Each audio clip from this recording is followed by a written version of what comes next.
இப்போ இவர்களோட கேள்விக்கெல்லாம் பதில் சொல்கிறதுக்கு முன்னாடி தலைப்பை ஒட்டி ஒரு சின்ன கருத்து மட்டும் சொல்லிடுறேன். நீட் மற்றும் தொகுதி மறுவரையில் காங்கிரஸ் இரட்டை நிலைப்பாடு எடுக்குதா அப்படிங்கிறது தான் தலைப்பு. நாம் தமிழர் கட்சியை பொறுத்தவரை, பொதுவாகவே தமிழ் தேசியவாதிகளை பொறுத்தவரை காங்கிரஸ் கட்சி மட்டும் கிடையாது, அனைத்து தேசிய கட்சிகளுமே, அது பாஜக, கம்யூனிஸ்ட் கட்சிகள் அப்படின்னு எந்த பாகுபாடும் இல்லாமல் அனைத்து தேசிய கட்சிகளுமே தமிழ்நாட்டோட நலன் சார்ந்த விடயங்களில் இரட்டை நிலைப்பாடு கொண்டவர்கள் தான். அவர்கள் அந்தந்த மாநிலங்களில், அண்டை மாநிலங்களில் ஆட்சி பொறுப்பில் இருக்கும்போது அந்த இரட்டை நிலைப்பாடு தெள்ள தெளிவாக வெளிப்படும்.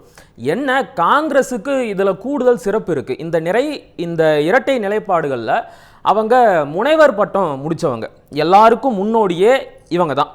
சரி, இப்போ நாம் தலைப்புக்கு வந்துடுவோம். இப்போ இந்த தொகுதி மறுவரையறையை எதிர்த்து தாவேக அரசு தலைமையில் அனைத்து எம்பிக்கள் கூட்டம் நடத்தப்பட்டுச்சு.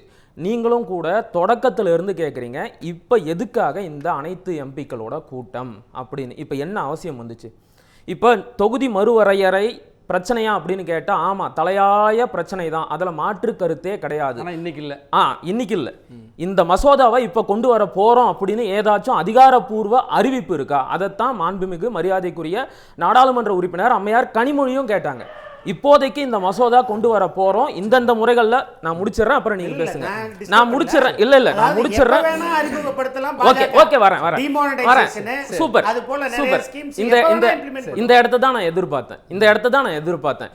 இப்ப அது கொண்டு வரலன்னாலும் அது வரக்கூடிய பிரச்சனை தான். நாம முன்கூட்டியே எச்சரிக்கையா இருக்கணும் என்பதற்காகத்தான் இந்த கூட்டத்தை நடத்தினேன் அப்படிங்கிறாங்க. வருமுன் காப்பது என்பது சிறந்த ஒரு செயல்பாடு தான், அதுல மாற்று கருத்து இல்லை. நீங்கள் வரப்போகிற பிரச்சனைக்கு முன்கூட்டியே அனைத்து கட்சி எம்பிக்களோட கூட்டத்தை நடத்துறீங்க. இன்றைக்கு தலையாய பிரச்சனை, உயிர் பிரச்சனை எது? ஒரு பிரச்சனை மேகதாடு அணை பிரச்சனை, காவிரி நதிநீர் பிரச்சனை.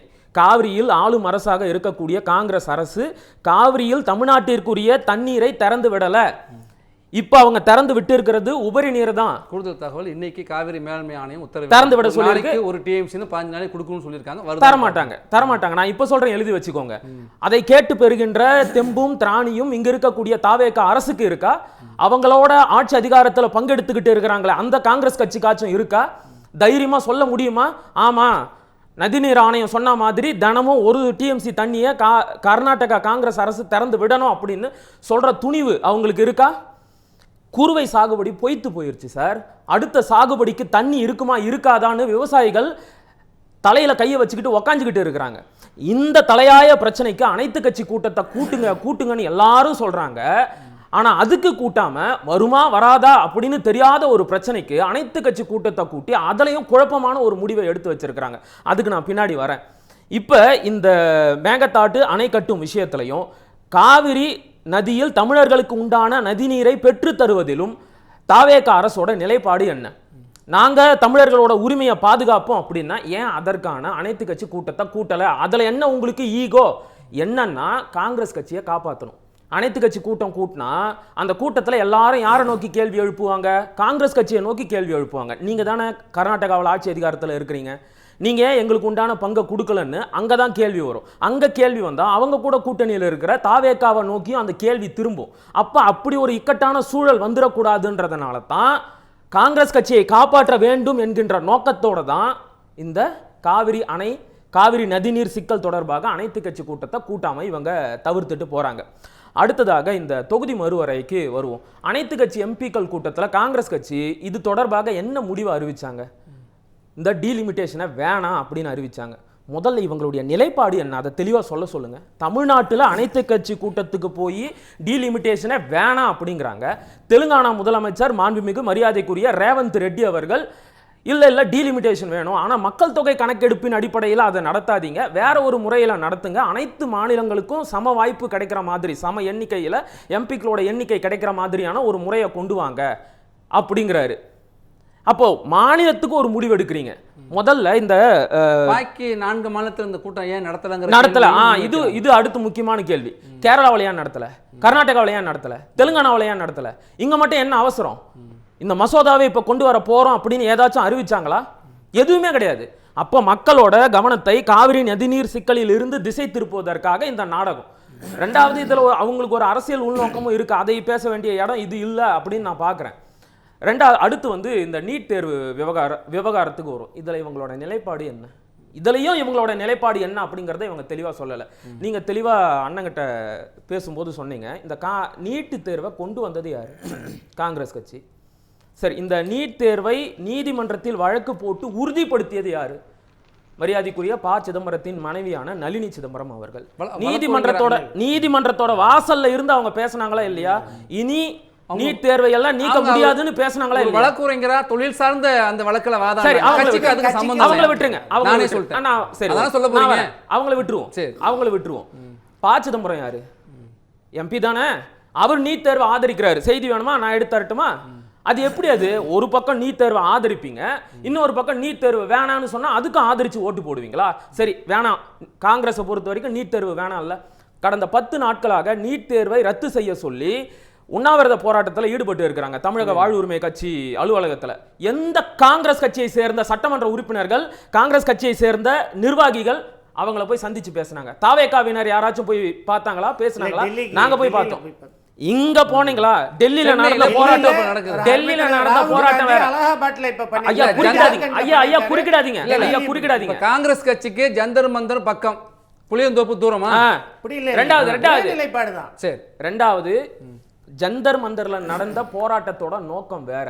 அங்க நடந்தது நீட் முறைகேட்டை எதிர்த்து நடந்த போராட்டம். இங்க நீட் தேர்வே வேணான்னு போராடிட்டு இருக்கிறாங்க. இன்னைக்கு நீங்க சட்டமன்றத்துல அதைத்தான் பேசி இருக்கிறீங்க.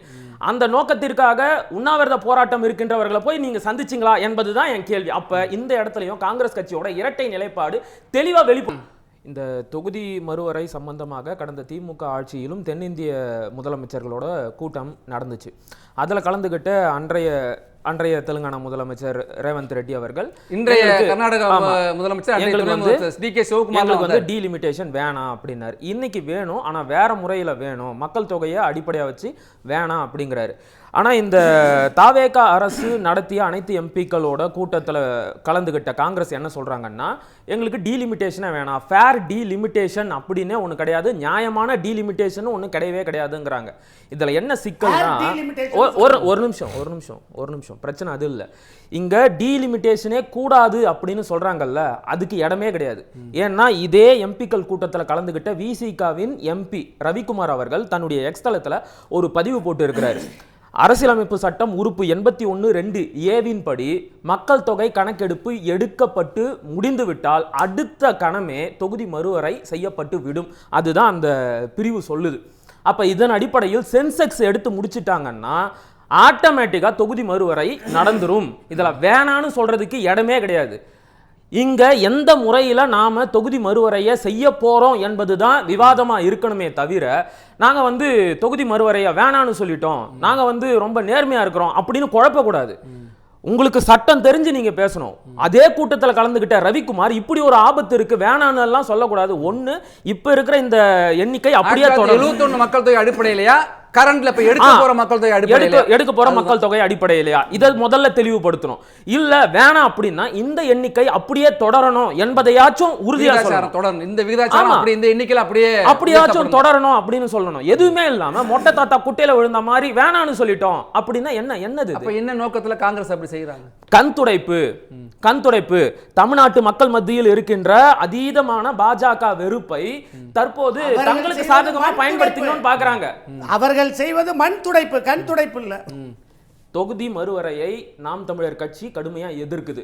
நான் முதல் சுற்றிலேயே அண்ணன் இப்ராஹிம் கிட்ட ஒன்று கேட்கணும்னு எதிர்பார்த்தேன். அவர் சொன்னாரு நியாயமான முறையில இந்த தொகுதி மறுவரை நடைபெறும் அப்படின்னாரு.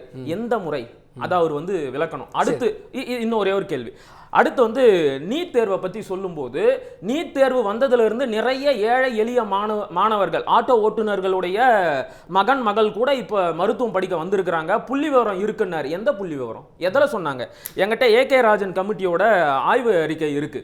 அதன்படி பார்த்தீங்கன்னா நீட் தேர்வு வருவதற்கு முன்பு அரசு பள்ளி மாணவர்கள் மருத்துவ படிப்பில் சேரும் எண்ணிக்கை அதிகமா இருந்துச்சு. நீட் தேர்வு வந்த பிறகு அந்த எண்ணிக்கை டிராஸ்டிக்கா டவுன் ஆயிடுச்சு. 7.5% இடஒதுக்கீட்டுக்கு பிறகுமா? அதுதான் அது கொஞ்சம் காப்பாத்துச்சு. எடப்பாடி பழனிசாமி கொண்டு வந்த அந்த 7.5% சிறப்பு இடஒதுக்கீடு என்பது அரசு பள்ளி மாணவர்களோட மருத்துவ படிப்பு கனவை கொஞ்சம் காப்பாத்துச்சு, இல்லன்னு மறுக்கல. ஆனா ஏற்கனவே நாங்கள் இழந்ததை அது ஈடுகட்டுச்சா அப்படின்னா இல்ல. சரி, ஓகே. ஒரு வடிவேலு நகைச்சுவை தான் ஞாபகத்துக்கு வந்துச்சு. மாறி மாறி உண்மையை சொல்ற இவங்க 2 பேரும் தெய்வத்துக்கு சமானம். இத்தனை நாட்களாக காங்கிரஸ் கட்சி வந்து நம்பகத்தன்மையற்ற கட்சின்னு நாங்க சொல்லிட்டு வந்தோம். திமுக கேட்கல. இப்போ அவங்களே மாறி மாறி உண்மையை சொல்லிக்கிறாங்க. நாம அந்த பிரச்சனை நினைவு கருத்து சுருக்கமா நேரம் சொல்லிடுறேன். இப்ப இந்த மாதிரி வளவள கொலகொலன்லாம் பேசக்கூடாது. வெட்டு 1 துண்டு 2. காவிரியின் குறுக்கே மேக்கத்தாட்டில் அணை கட்டணுமா கட்டக்கூடாதா? அங்க அளவெடுத்து முடிச்சிட்டாங்க. கட்டுமான பொருட்களை கொண்டு வந்து இறக்கிட்டாங்க. கட்ட விடுவீங்களா மாட்டீங்களா? தமிழ்நாடு காங்கிரஸ் கட்சியோட நிலைப்பாடு என்ன? அதை எதிர்த்து அனைத்து கட்சி கூட்டம் கூட்டுவீங்களா மாட்டீங்களா? அவ்வளவுதான். ஆமா இல்ல இதை தான் சொல்லணும்.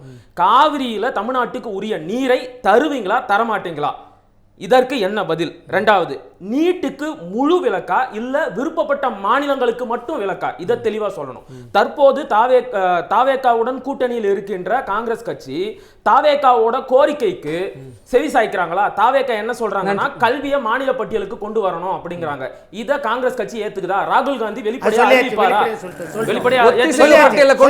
கல்வியை மாநில பட்டியலுக்கு கொண்டு வருவீங்களா? நன்றி.